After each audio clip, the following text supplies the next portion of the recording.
প্রতিদিনই চেষ্টা করি কিছু না কিছু সহজ রেসিপি আপনাদের সামনে হাজির করার জন্য। তো হ্যালো এভরিওয়ান, আসসালামু আলাইকুম। সবাই কেমন আছেন? আল্লাহর রহমতে সবাই ভালো আছেন।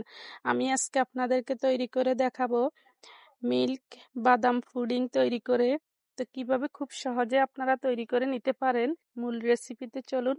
প্রথমে আমি এখানে 1 কেজি গরুর দুধ জাল করে নিব।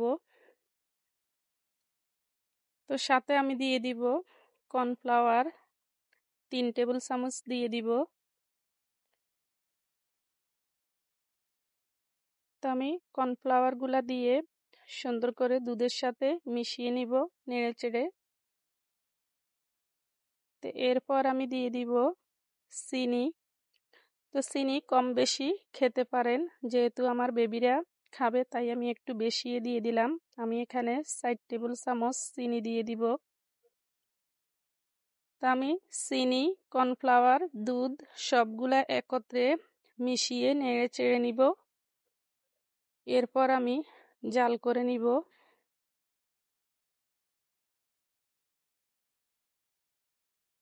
খুব সহজে এই রেসিপিটা আপনারা তৈরি করে খেতে পারেন, একদমই সহজ।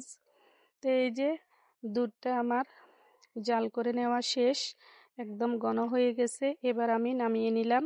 এরপর আমি 3টা গ্লাস নিব। গ্লাস নিয়ে আমি একটা চামচের সাহায্যে গ্লাসের মধ্যে দিয়ে দিব সেট হওয়ার জন্য। তা আমি 3টা গ্লাস নিলাম, 3টা গ্লাসে সমান করে আমি দিয়ে দিলাম।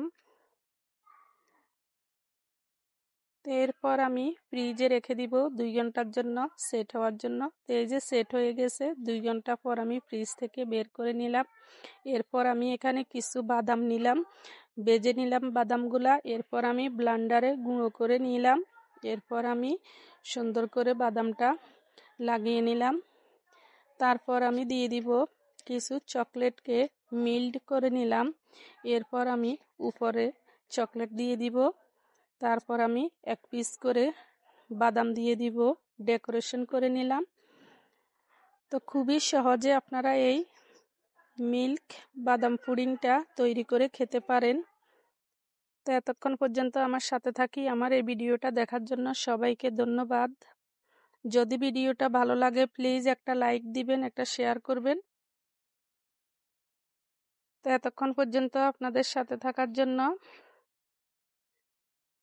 আপনাদেরকে ধন্যবাদ। তো কথা হবে পরবর্তী ভিডিওতে, দেখা হবে। আল্লাহ হাফেজ।